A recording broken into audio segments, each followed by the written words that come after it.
আপুনি যি আমাৰ বোকাখাত বা আমাৰ গোলাঘাট তথা আমাৰ অসম সমগ্ৰ ভাৰতবৰ্ষৰ হৈ আমাৰ এই কান্ধুলিমাৰী গাঁৱৰ পৰা গৈ সাফল্যৰ গৌৰৱৰ জৰিয়তে যি আমাৰ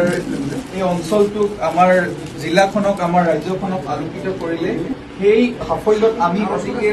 গৌৰৱান্বিত আৰু এই গৌৰৱৰ মুহূৰ্তত আমি আপোনাক অলপ শুভেচ্ছা জনাবৰ কাৰণে আমি আহিছো কাজিৰঙা অৰ্কিড উদ্যানৰ তৰফৰ পৰা আমাৰ অৰ্কিড উদ্যানৰ চেয়াৰমেন অখিল গগৈ ডাঙৰীয়া আজি অনুপস্থিত হোৱা হেতুকে আমি তেখেতৰ হৈও আপোনাক সম্বৰ্ধনা জনাবলৈ আহিছো। আপুনি এনেদৰে আপোনাৰ যি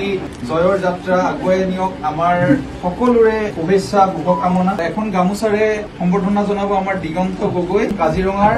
এজন ৱাইল্ড লাইফ চিনিয়ৰ এজন গাইড হয় আৰু লগতে এখন ৰাভা জনগোষ্ঠীয় বাজাৰৰ সৈতে সম্বৰ্ধনা জনাইছে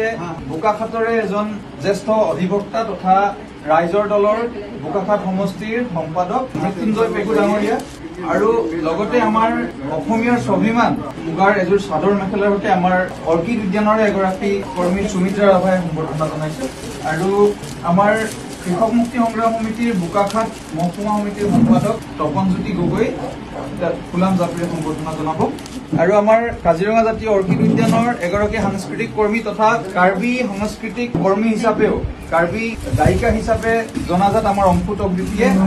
এখন ৰাভা জনগোষ্ঠীয় পোচাকৰ সৈতে সম্বৰ্ধনা জনাইছে। পুনৰবাৰ আমাৰ অৰ্কিড উদ্যানৰ তৰফৰ পৰা বা আমাৰ চেয়াৰমেন অখিল গগৈ ডাঙৰীয়াৰ হৈ আমি ক'ব বিচাৰিছো যে ইমান কষ্টৰ মাজেৰে গৈ আপুনি কান্ধুলিমাৰী গাঁওখনৰ পৰা অতিকে কষ্ট কৰি আপুনি সফলতাৰ শিখৰলৈ যি ধাৱমান হৈছে, এই গতিত ভৱিষ্যতেও প্ৰয়োজন সাপেক্ষে আমি বা আমাৰ অৰ্কিড উদ্যানৰ পৰিয়াল তথা আমাৰ চেয়াৰমেন ছাৰ আটাইয়ে সকলো সময়তে থাকিব, সেই কথাই আমি ক'বলৈ